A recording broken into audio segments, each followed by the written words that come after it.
being on the streets is not easy. And I personally can tell you that I'm not one that was built for the streets. But I was out there for 18 months. It's a long time. Yes.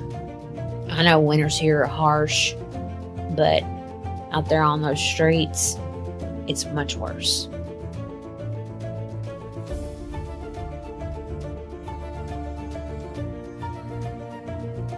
Well, welcome back to Inside Wayside. I'm Nina Mosley, and today we're here visiting with Victoria.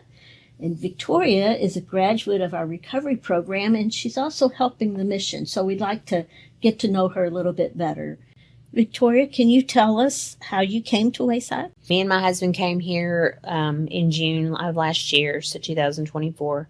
We were on the streets for 18 months. So tell me a little bit about what it's like coming into the recovery program, what your schedule is for the day, how it goes, and what kind of help that you got here. We normally start out our day with morning meditation. Starts at 6:25 in the morning, and then we would move on to classroom, and you have level 1, 2, 3, and then you have a phase 2 of level 3. So we would start class at 7 in the morning. Again, don't be late. Yeah.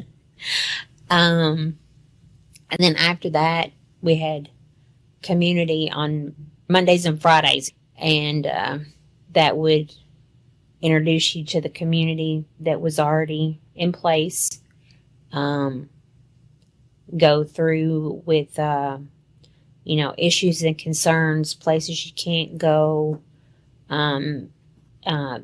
cardinal rules of Wayside. Tell about your work therapy experience in the program. Okay, first coming in, I started working in the kitchen. Oh. I liked working in the kitchen. Made some friends there too, because I was working over at the pavilion kitchen, not the one here on property. Mm-hmm. I really enjoyed my time there. I spent about 6 months there. And then after that, I got in some front desk experience. I've also, at this point, I'm a lead in the program as well. And so far, being a lead has been my favorite, because not only am I getting to interact with the newcomer, but throughout my day, like whether it be office work or interacting with them, if I can do something to help them for that day that's going to put a smile on their face, that's what brings me joy. So being a lead's an important part of the program. The program has to have leads. What kind of things do you do as a lead? I do their initial intake. I help them get all their paperwork filled out. I get them assigned and into their bedroom area where they stay, their bunk, or whatever you want to call it. I give them their schedule, the rules, and I just kind of guide them in any direction that they need to go, what they're supposed to be doing. I do give them a tour around the facility. So, and then even after the fact, I'm still helping where I need to be. Mm-hmm. So, yeah. Yeah, that's a lot of responsibility. It is, but it's so something important. I enjoy, yes. Yeah. And it's an accomplishment when you graduate. Yes, it is. Because the program is very serious, and it's not something you can just skate through. Absolutely not. So our program is based on the 12 steps of AA. Mm-hmm. Do you memorize those 12 steps? Absolutely you do. And you are actually, as part of your test, are required to, whatever they tell you for that, right, like in level 1 right now, they'll start on their first test, they'll do a level 1. They'll write step 1. And then as they move through, they'll write 1 and 2. or 1, 2, and 3. But I think you have to know up until you have to know 1, 2, and 3 before you leave level 1. Mm-hmm. And then when you reach level 2, you'll memorize 4, 5, and 6, I believe. And then when you reach level 3, you'll spend out the remainder in level 3. But when you do, you have to know each and every one. And does the program also teach relapse prevention? It absolutely does. Miss Liz likes to call it toothbrush therapy. So it's toothbrush therapy because you have to do it every day. Absolutely. Like part of your routine. Yes. Well, that's good. So what kind of things are in the relapse section? What do they tell you to do once you finish the actual program in order to stay sober? You have to go to meetings, talk daily with your sponsor, fellowship. There's so many different ways that you can handle all of that. Mm-hmm. But absolutely getting your sponsor is key. Meetings are key because you never know who you're going to meet. You never know how that story is going to impact you and impact others. If you don't go to a speaker meeting and get something out of what they're saying, then clearly you've missed something. Okay. And then, so now you're working here at Wayside Christian Mission. Mm-hmm. How does that make you feel? Like I'm me again. Good. Yeah.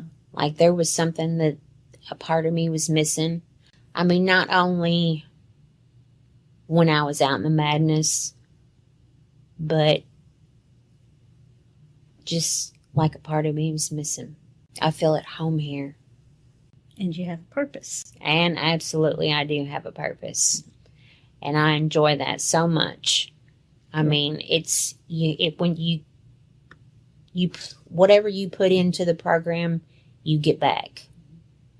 And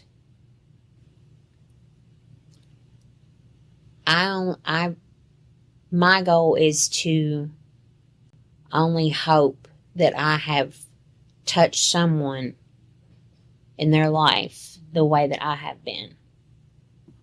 And I'm truly grateful for this program and for Wayside, for showing me a new way to live. How has your faith in God helped you through this journey? Actually, this place brought me back to God. When I was 13 years old, my mother died from cancer. And I was so angry that I couldn't speak. I couldn't speak to him. Couldn't pray to him. I refused because I felt like I had been cheated because my mother was all I had. They teach you here that in every man, woman, and child is the fundamental idea of God. And that is very true. You just have to seek him. You have to want it. And part of this program is finding a higher power to believe in to get you through. So yeah, it has absolutely brought me back to that. And I'm grateful for it. That's great. So, Victoria, can you tell us a little bit about what it was like being on the streets before you came here? What was you talk about the madness? What was the madness about? Go through that a little bit because some of our listeners have never experienced that. So they really don't have an idea what you've gone through. Being on the streets is exactly, well, I'm not going to say, let me start that again. Being on the streets is not easy. And I personally can tell you that I'm not one that was built for the streets. But I was out there for 18 months. Oh, it's a long time. Yes. I know winters here are harsh, but out there on those streets, it's much worse.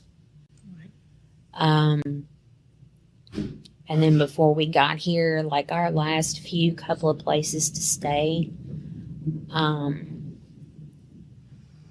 we stayed in those portable buildings that they make anymore, kind of look like little sheds and stuff. Yeah. Try a couple of summers in one of those. Not only just to get out of the sun, but there's also no air of any kind that flows through there. And on top of that, try not to get caught. It's no picnic. Yeah. So no, being out on the streets is no fun at all. And I'm sorry for anybody that ever has to do it. So how did you find food when you were out there? What did you do for food? Like if we didn't have somebody that was, giving us a meal or something like that. I mean, I've ate out of dumpsters, Miss Nina. I've been there. Yeah. It's been that bad. Yeah. So not a fun time. No, it's not. I don't recommend it to anybody. But I mean, I know that there's people that just choose to live that way, and that's something I don't understand. Because even when we go places, and I still see people on the street or just laying on the street under a blanket, trying to shield them from the sun or whatever, it breaks my heart because I don't understand why anybody chooses to live that way. There's a lot to it that people don't realize. Absolutely. There is a whole lot that they don't realize that they have to face at some point when they do come into recovery. Right. And it does stir up a lot of emotion. So what would you say to someone today that's out on the street? What would you say to them? How would you encourage them to come in? That they don't have to live that way today. They've got a place that they can come that's safe, that's going to make them feel welcomed, that will feed them, clothe them. And if they're willing to make that change in their life, that's not something that they have to do today if they would just put in the work.